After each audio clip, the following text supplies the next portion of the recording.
আসসালামু আলাইকুম। প্রিয় দর্শক, আপনার ফেসবুকের ফ্যান লিস্টগুলো লুকিয়ে রাখুন। আপনি ছাড়া আপনার ফেসবুকের ফ্যান লিস্ট কেউ খুঁজে পাবে না। তো চলুন আপনাদেরকে দেখিয়ে দিচ্ছি। তার আগে ছোট্ট একটি কথা বলবো, যারা আমার ফেসবুক পেজে নতুন, অবশ্যই আমাদের পেজটি ফলো করে রাখুন এমন গুরুত্বপূর্ণ নতুন নতুন ভিডিও পাওয়ার জন্য। তো চলুন আমরা মূল কাজে ফিরে যাচ্ছি। এই কাজটি করার জন্য ফার্স্ট অফ অল আপনি চলে যাবেন আপনার ফেসবুক আইডিতে। ওকে, তো আমি চলে আসলাম আমার ফেসবুক আইডিতে।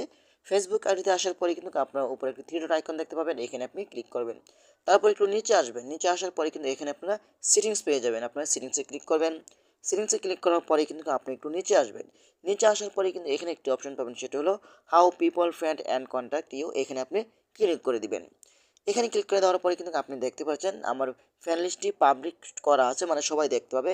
আপনি এটার উপরে ক্লিক করবেন। এটার উপরে ক্লিক করে দেওয়ার পরে কিন্তু দেখতে পাচ্ছেন আমার এটা কিন্তু পাবলিশ করা আছে, সবাই দেখতে পাবে। আপনি চাইলে এখান থেকে ফ্রেন্ড করে দিতে পারেন, তার মানে আপনার ফ্যান যারা রয়েছে তারাই দেখতে পারবো। আর যদি চান আপনি ছাড়া কেউ দেখতে পাবে না, আপনি এখান থেকে অনলিতে ক্লিক করলে কিন্তু আপনি ছাড়া কেউ দেখতে পারবে না। তো আশা করি ভিডিওটা এই পর্যন্তই। ধন্যবাদ সবাইকে। আসসালামু আলাইকুম।